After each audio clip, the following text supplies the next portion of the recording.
Para sa isang tao na ayaw ng laban tulad mo, swerte kang nakaligtas ka. At ngayon, pagkatapos gumising mula sa injury sa ulo, gusto mo na namang makipaglaban. Sinabi ni Narcissus Speos, matatag at matapang ka, at ngayon ay tunay ka ng mandirigma. Pagkarinig nito, ibinaba ni Speros ang kanyang ulo at bulong, ano nga bang sinasabi ko? Pinakalma siya ni Abydos, huwag kang mag-alala. Kung gusto mong mag-higanti, magkakaroon ka ng pagkakataon. Very soon, napatanong si Speos sa gulat, ano? Mula ngayon, hindi na kayo mga bihag ng digmaan kundi mga gladiator ng Roman Empire. Lumipat ang eksena sa training ground kung saan nag-uusap si Abydos at ang grupo ng mga Yunes. Sa totoo lang, walang gaanong pagkakaiba. Ngunit ang pagbabago ay kung matalo ka, magiging ligtas ang pamilya mo, ngunit mamamatay ka. Sumagot si Eunice, ayos lang ako sa ganoon. Nagpatuloy si Abydos, isa pang bagay, maaari kayong mag-train dito sa ilalim ng aking gabay o pumunta sa ibang training area sa lungsod ng Roma, dahil ang utos ng emperador ay mag-train para maging mga gladiator. Ang pagpili ng lugar ng training ay nasa inyo. Sumagot si Eunice, nakapagdesisyon na kami. Pupunta kami sa ibang lugar. Tinanong ni Abydos, bakit? Napakahirap maghanap ng lugar na katulad nito sa buong lungsod ng Roma. Ipinaliwanag ni Eunice, una, nakipaglaban kami sa mga taong yun at nagpatayan, kaya't natural na nauunawaan naming mabuti ang sitwasyon ng isa't isa. Pero hindi ito nangangahulugang maaari tayong maging mga kaalyado agad. Sa huli, sinaksak o pinatay namin ang mga kaibigan namin. Pangalawa, narinig ko na mahirap makakuha ng mga laban-laban sa mga tao mula sa parehong training area. Natalo kami ngayon, pero nandyan pa rin ang espiritu. Gusto kong linangin ang aking kakayahan at makipaglaban ulit sa Eastern Gladiator at sa African sa unang laban. Nang marinig ito, sumagot si Abydos, naiintindihan ko ang ibig mong sabihin. Ako ang bahala sa lahat. Agad na nagsalita si Eunice, salamat. Utang na loob namin ito sa iyo. Sinabi ni Speos, maraming nangyari sa isang araw noon. Agad na nagtanong si Abydos, isang araw? Ano ang ibig mong sabihin? Napag-alitan si Speos na walang kaalam-alam at nakatingin na Blanca. Tumingin si Abydos sa kanya at sinabi, natapos ang laban 7 araw na ang nakalipas. Nagtanong si Speos, ano? Sinabi ni Abydos na siya ay walang malay sa loob ng ilang araw na itinuturo si Narcissus. Ang tanga na ito ay nakaupo ng 7 araw na walang ginawa kundi ang titigan ng mukha mo. Tumingin si Narcissus kay Speos at ngumiti, alam kong madyay gising ka.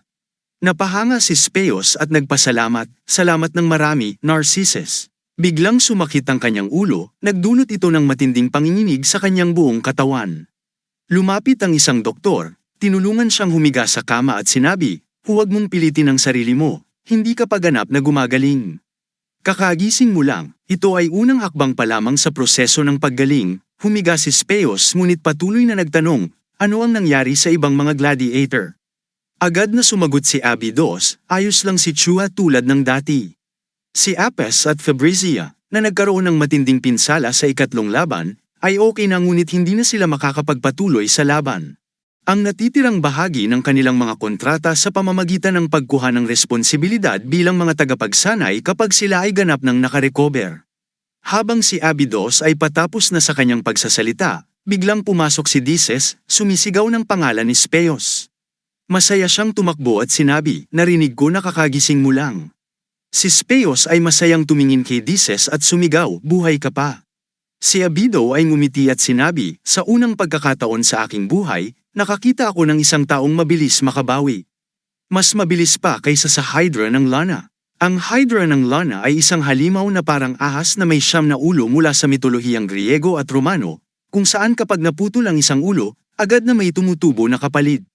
Kahit na ang taong yun ay halos hindi na makipaglaban ngayon, ang dalawa pang nasa likuran niya ay masaya pa rin at nagsigawan, magaling na trabaho.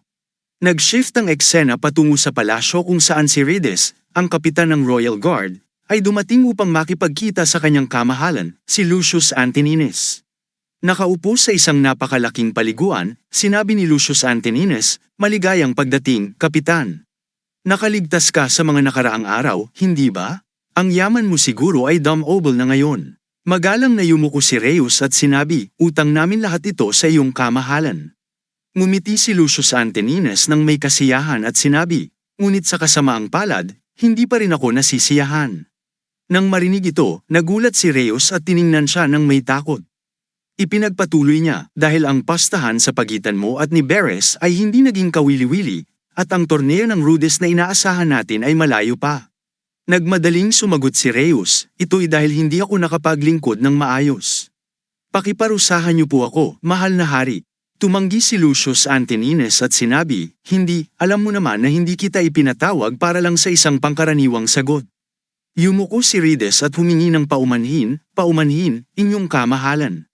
Nagpakita ng matalim na ekspresyon si Lucius Antonines at sinabi, magbibigay ako ng isang royal decree, gumawa ka ng isang bagay na makakapagpasaya sa akin. Isang bagay na mas kawili-wili kaysa sa iyong pastahan kay Bernice. Sinabi ni Rheus, nauunawaan ko. Gaano katagal ako may oras bago bumalik sa inyo, mahal na hari? Ngumiti si Lucius Antonines at sinabi, sa lalong madaling panahon. Tumingala si Rheus at nagtanong, maaari po bang mag-ulat ako ngayon? Tumawa si Lucius Antonines ng may kasiyahan at sinabi, ito ang dahilan kung bakit pinagkakatiwalaan kita. Sinabi ni Rheus, ngayon ko na alam na hindi interesado si mahal na hari sa mga laban. Tanong ni Lucius Antonines, ganun ba? Sagot ni Rheus, sa pagkakataong ito, sa halip na manood ng isang mapurol na laban, paano po kung makasaksi kayo ng isang digmaan, mahal na hari? Nang marinig ito, biglang tumayo si Lucius Antonines mula sa kanyang paliguan at inulit, hindi laban, kundi digmaan. Inutusan ni Lucius Antonines si Rheus, sabihin mo sa akin ang mga detalye. Nagsimula si Rheus, mga 600 taon na ang nakalipas, si Leonidas, ang dakilang hari ng Sparta, sa mga tarangkahan ng Theropo, ay may 300 Spartans at 1,200 na mga kakampi, na umabot ng 1,500 katao, na hinarap ang milyon-milyong mga sundalo ni Xerxes the Great hanggang sa katapusan. Maari nating gampanan ang papel ng mga Greek Allied Forces sa pamamagitan ng 15 sikat na mga gladiator at magtipo ng 10,000 katao, kabilang ang mga kriminal, mga bilanggo ng digmaan, at mga alipin mula sa buong mundo. Kung titingnan natin ang hukbo ng 34 na noong panahong yon, halos katulad ito ng mga bilang. Nagtaka si Lucius Antonines tungkol sa 15,000 at 10,000 digmaan, kawili-wiling ideya, pero sa tingin ko, matatapos agad ang laban kumpara sa inilagay na pagsisikap.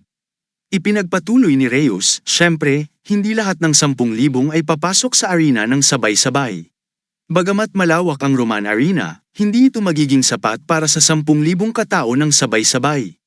Ito ang aking ideya, mahal na hari, magkakaroon ng 2,000 manlalaro sa bawat pagkakataon. Hanggang sa ikalimang round, ang limitasyon ng oras para sa isang round ay halos kalahating araw, na magtatagal ng 3 araw sa kabuuan. Ang laban na 15 laban sa 2,000 ay magaganap ng 5 beses sunod-sunod.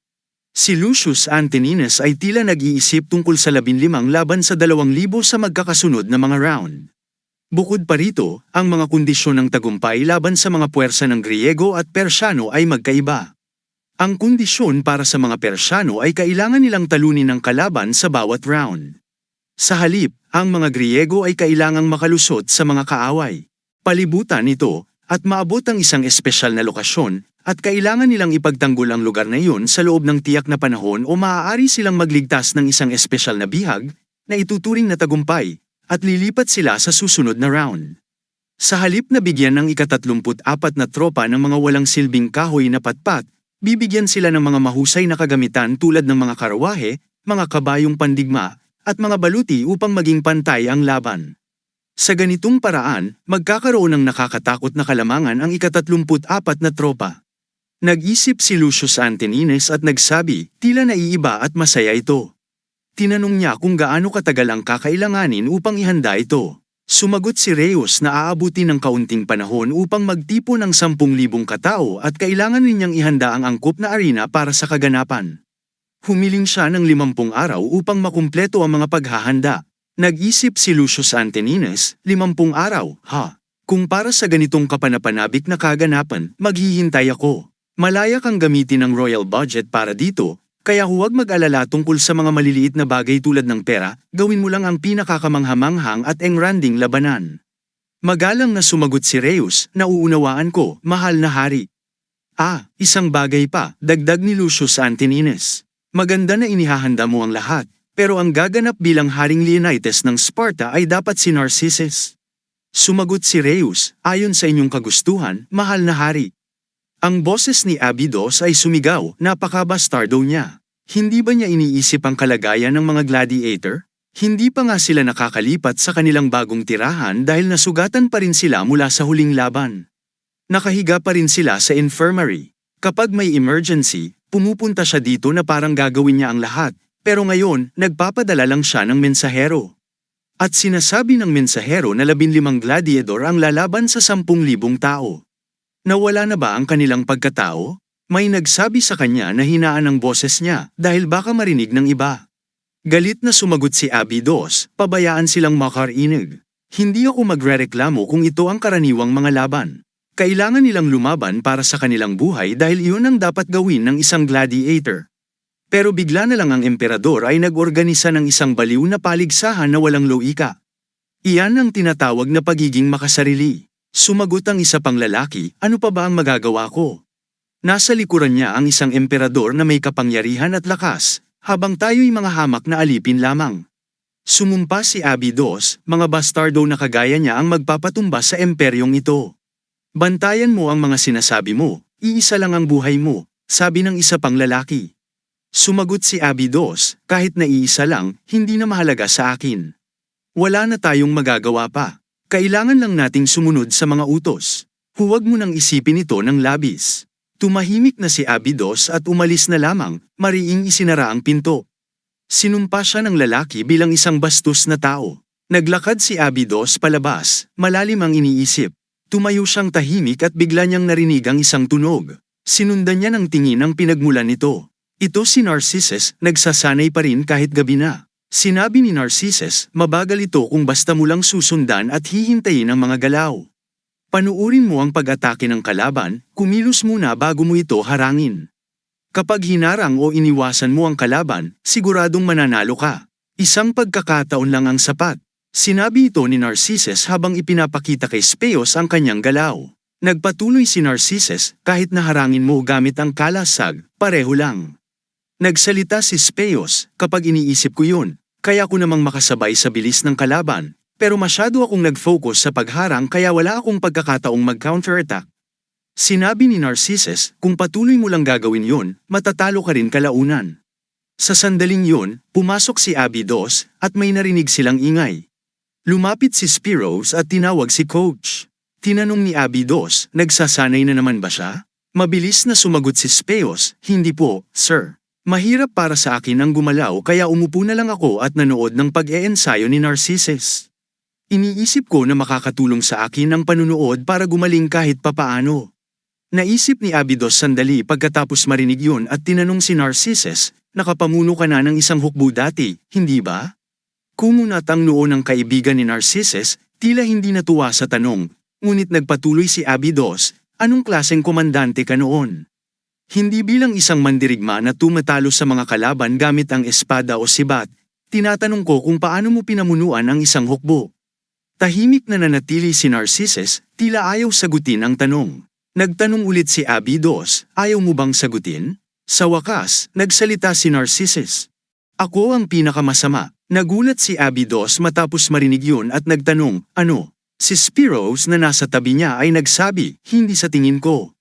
Ngunit nanatiling tahimik si Narcissus. Sinimulang alalahanin ni Narcissus ang panahon ng kanyang pagsasanay kasama ang kanyang guro. Hinato niya ang guro, ngunit agad itong umiwas. Matalas ang tingin ng guro habang muli siyang sumugod upang umatake. Malinaw ang ekspresyon ni Narcissus, ngunit kalmado. Nagtagpo silang muli. Patuloy ang tunog ng pagbangga ng mga kahoy na pamalo. Sumigaw ang guro ni Narcissus at muling sumugod. Naghanda si Narcissus at tumugo ng hampas pabalik. Nagtitigan sila, parehong may mga pamalo sa leeg ng isa't isa. Si Narcissus ang unang nagsalita, natalo ako, master. Wala kang sinabi, ngumiti ito at pumuri, nagpapakita ka ng progreso. Hindi magtatagal, magiging mas malakas ka kaysa sa akin. Yumuko si Narcissus at sinabi, huwag mo pong sabihin yan. Hindi pa kita matatalo. Ang titulo ng pinakamalakas na mandirigma sa Goryo ay nananatili pa rin sa general. Sumagot ang guro, ikaw ang hindi dapat nagsasabi niyan. Bata ka pa at patuloy na lumalakas habang ako'y tumatanda na. Hindi magtatagal, malalampasan mo ako. Biglang pumasok ang isang tauhan, takot na nagsabi, "General." Mabilis na tumalikod si Narcissus at tinanong, "Ano ang nangyari?" Sumagot ang tauhan, "May malaking problema, General. Mahigit 10,000 mga sundalong beach ang papalapit na sa lungsod matapos talunin ang ating mga tropa sa hangganan." Nagtanong ang Emperor, "Mahigit 10,000? Kaya't ito ay isang napakalaking hukbo, hindi ba?" Ayon sa ulat ng mensahero, mayroon silang higit sa 1,000 kabayo at mahigit 30 sandatang pambagsak. Tinanong ng Emperor, "Ibig bang sabihin nito na, oo, mahal na hari? Sisirain nila ang lungsod at lilipulin ang buong kaharian ng Goryeo?" Sagot ng tauhan. Tugon ng Emperor, "Una, magpadala ng mga sugo sa ating mga kalyadong bansa upang humingi ng tulong. Ako mismo ang pupunta." Nagpatuloy ang opisyal, "Mahal na hari, ang alyansa natin sa Mehan ay hindi na kasing tatag ng dati. Magdudulot ng pagdududa kung magpapadala sila ng tulong, pero kahit magpadala man sila, aabuti ng hindi bababa sa 10 araw bago makarating ang mga reinforcements. Sa halip na maghintay sa kanila, kailangan nating maghanda para sa digmaan." Sumang-ayon ang Emperor sa ideyang ito at nagtanong, "Paano ka maghahanda?" Sumagot ang opisyal, "Matapos tipunin ng pinakamaraming sundalo at supply dito sa lungsod, isasara ko ang mga pintuan at magtatagal tayo hanggang umatras ang kalaban." Nag-isip ang Emperor sandali at nagtanong, "Ano sa tingin mo, General Euro?" Sumagot si General Euro, "Hindi ako sang-ayon, mahal na hari. Kailangan tayong umatake muna at harapin sila." Agad na tumutol ang ministro, sinasabing imposible ito. Kapag laban sa isang maliit na pangkat, sapat na ang pagsasara ng mga tarangkahan. Ngunit laban sa isang malaking hukbo, kailangan nating salubungin sila upang makapagplano ng tamang estratehiya. Kailangan ng isang pinuno upang mamuno sa ating mga tropa. Papasukin natin at sirain ang kanilang mga sandatang pambagsak. Sumang-ayon ng Emperor, "Tama. Kapag nawala ang kanilang mga sandatang pambagsak, mas magiging madali ang depensa natin. Kung tayo'y aatake, sino ang manggaguna?" Sumagot si General Euro, "Ipagkatiwala niyo ito sa akin. Lalaban ako ng buong tapang at dadalhin ang tagumpay." Tugon ng Emperor, "Hindi ko papayagan iyon." Nagpatuloy si General Euro, "Naniniwala ako na ito'y isang matalinong estratehiya. Ang isang general ay dapat nasa unahan ng hukbo. Ngunit pinutol siya ng Emperor, ikaw ang huling tagapagtanggol ng bansang ito. Hindi ka maaaring manguna sa mapanganib na kampanyang ito. Kailangan mong manatili sa lungsod upang mag-utos at protektahan ang kuta. Ito ay isang utos mula sa hari." Natigilan ang general sa narinig. Pagkatapos ay sinabi niya, "Sa katunayan, may isang mas nararapat."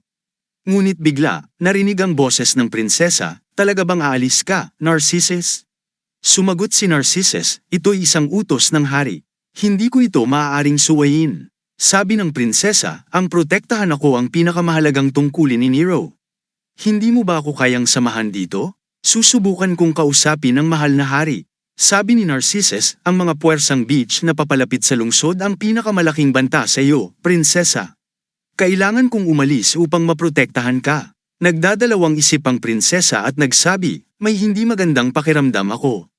Kung aalis ka ngayon, sa tingin ko baka hindi na kita muling makita." Pinakalma siya ni Narcissus, "Pakiramdam lang yun." Bigla na lang, nagsimulang manginig ang balikat ng prinsesa. At napansin ito ni Narcissus. Sinabi niya, "Ang guardian na ito ay napakalakas. Tiyak akong mananalo ako at babalik, kaya't huwag kang mag-alala, mahal na prinsesa." Ibinigay ng prinsesa ang isang kwintas at iniabot ito kay Narcissus, "Dalhin mo ito." Tiningnan ni Narcissus ang kwintas at tinanong, "Hindi ba ito isang bagay na iniingatan mo ng husto, mahal na prinsesa?" Sumagot siya, "Oo, dahil mahalaga ito sa akin. Pakiusap, ingatan mo ito at ibalik sa akin." Lumuhad si Narcissus at sinabi, "Kung yan ang iyong kagustuhan." Nagpatuloy ang prinsesa, "Lumaban ka at protektahan ang ating bansa at ang ating mga tao. Ipinagkakaloob ko sa iyo ang pahintulot." Tinanggap ni Narcissus ang kwintas at sinabing, "Oo, mahal na prinsesa." Idinagdag pa ng prinsesa, "At isang bagay pa, kailangan mong mabuhay at bumalik."